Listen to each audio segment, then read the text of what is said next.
रोता है कि नहीं रोता? अगर नहीं रोएगा तो उसको चुंडी मारेंगे, कुछ गड़बड़ करेंगे ताकि रोए। रोने से उस आत्मा की चेतना सारे शरीर में फैलती है। तो रोने में ध्वनि बच्चा क्या बोलेगा? वाह वाह वाह। ये ओमकार है।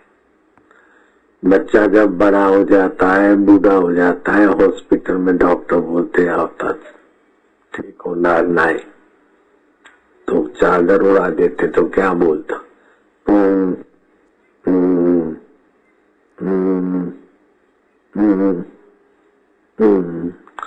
वो कुत्ते के छोटे छोटे बच्चे जब तकलीफ होता है अथवा प्यार में आता है तो क्या बोलता?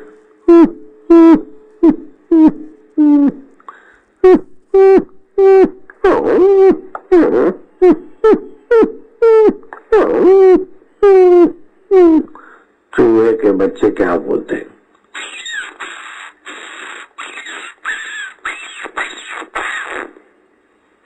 ये ओमकार चैतन्य आत्मा का ध्वनि है।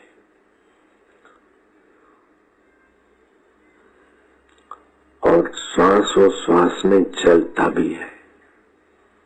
श्वास अंदर जाएगा तो सो, बाहर जाता है तो हम, वह मैं चैतन्य आत्मा।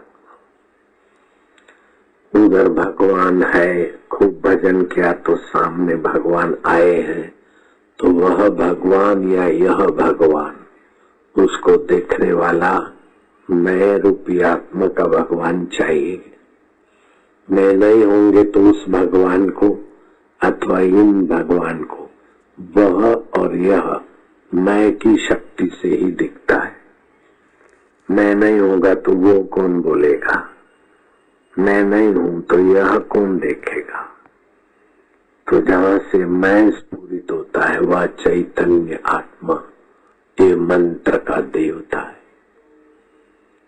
तो अभी थोड़ी देर आप जप करके देखो, आपको कितना लाभ होगा, कितना पुण्य होगा, कितना भाग्य बढ़िया होगा, वो मैं बोल नहीं सकता। जिसको भी मंत्र दीक्षा देते और सिखाते तो उसको 33 प्रकार के आध्यात्मिक लाभ हो जाते और हार्ट अटैक कभी नहीं होता, हाई बीपी नहीं होता, लो बीपी नहीं होता, काविड नहीं होता, पीलिया जॉन्डिस, लीवर खराब नहीं होता। अगर खराब है तो 50 माला जप करे, वो आशीर्वाद मंत्र का, वो दूसरा मंत्र बीज मंत्र, तो लीवर ठीक हो जाता है, काविड ठीक हो जाता है एक दिन में। अगर पति पत्नी के झगड़े हैं तो 10 माला रोज जप करते तो थोड़े दिन में झगड़े ठीक हो जाते। अगर शनि देवता का ग्रह है 7.5 साल 12 साल तो 100 माला जप करने से शनि देवता राजी होके वरदान देख के चले जाते। घर में झगड़े है तो 10 माला। ऐसा तुम भागवत कथा भी सुन रहे। नारद जी ने भागवत की कथा करवाया और कथा करते करते ज्ञान और वैराग्य जागृत हुआ और भक्ति प्रसन्न हुई। नारद ने कहा, बाले कल युग में मैं तुमको घर घर में स्थापित करूंगा। तो अभी घर घर में भक्ति है, लेकिन ज्ञान वैराग्य तो कथा से जागृत होगा। तो भक्ति कैसे करना उसका ज्ञान होना चाहिए। मंत्र शक्ति कैसे जागृत करना इसका ज्ञान होना चाहिए। जैसे तुम अभी मंत्र जप करोगे तो जप करने से जैसे डायनामो घूमता है तो बिजली बनती है, जनरेटर घूमता है तो बिजली तो बने, लेकिन वो शॉर्ट सर्किट होगा तो तुम्हारा घर में गीजर फ्रिज काम नहीं करेगा, अथवा तो बिजली बने और करंट फेल होता होगा रास्ते में तो कुछ नहीं। ऐसे आप जप करते तो अपने शरीर में आध्यात्मिक ओरा बनती, बिजली बनती। लेकिन बिना आसन के जप करेंगे तो धरती में अर्थिंग चला जाता है।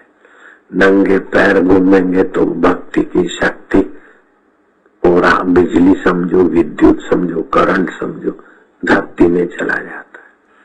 तो जिनको मंत्र दीक्षा देते उनको पहले बोलते कि आसन, ये देखो मैं इधर बैठा हूं ना तो भी आसन बिछाए, जिधर बैठ के भक्ति करते तो गरम आसन है, जिससे अर्थिंग न मिले ऐसा गरम आसन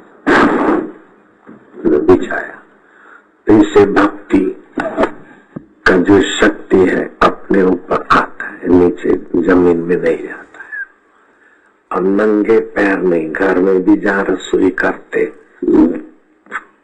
तो उधर प्लास्टिक बिछा दिया अथवा बोरी बिछा दिया, नंगे पैर नहीं, अथवा गरम कपड़ा बिपड़ा पुराना कंबल डाल दिया, रख दिया। तो जिसको ऐसा विधि बताते और मंत्र दीक्षा देते उसको 33 प्रकार के आध्यात्मिक फायदे होते होते होते छे।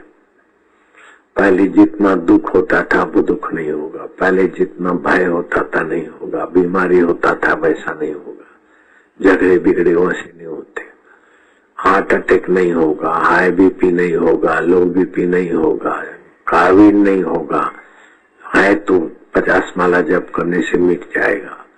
ऐसे बहुत फायदे होते हैं। वो भैंस चराने वाला लड़का, उसको मंत्र दिया और 2.5 रुपए की चप्पल खरीद नहीं सकते टायर की, इतना गरीब, क्षितिज सोनी उसका नाम था। मंत्र दिया, अंदर की चेतना जागृत हुई और पढ़ाई में आगे बढ़ गया। ठीक से सोना, ठीक से व्यवहार करना, और शरीर को मैं नहीं मानते, आत्मा मैं हूँ। शरीर बीमार है तो तुच्छ लोग बोलते मैं बीमार हूँ, मन में दुख आता है तो तुच्छ जीवन वाले बोलते मैं दुखी हूँ, चित्त में चिंता आती है बोले मैं चिंतित हूँ। अरे चिंता आती है तू जानता है, दुख आता है तू जानता है, बीमारी आता है तू जानता है, तू बीमार नहीं, तू बीमारी को जानने वाला आत्मा है,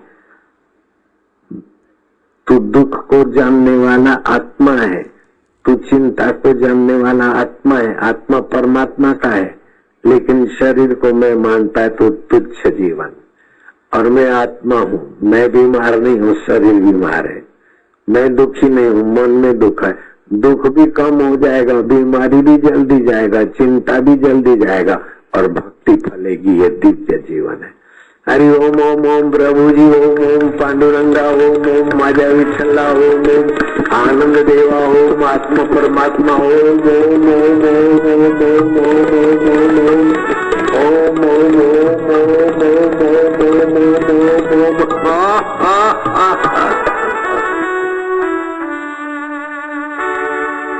रात्रि को सोते समय ऐसा करके सो गए और फिर श्वास अंदर गया तो ओम, बाहर आए तो 1, श्वास अंदर गया तो आनंद, बाहर आए तो 2, श्वास अंदर गया शांति।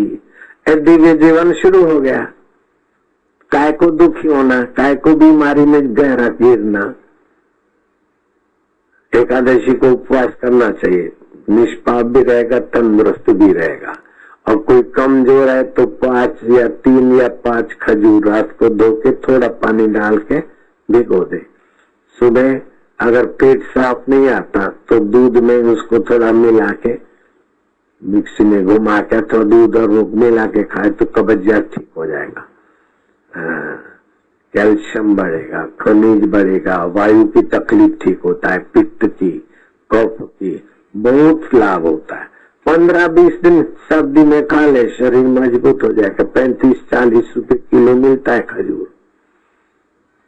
अभी इधर स्टॉल लगा है 40 रुपए किलो वाले का, तो लगवाओ, नहीं तो बाजार में कहीं 60 रुपए देते, कहीं 50 में देते। साधक को 40 रुपए किलो खजूर मिले ऐसा स्टॉल लगवा दो, तो तबियत अच्छा करो, दिव्य जीवन हो हमारा, यश तेरा गाया करे।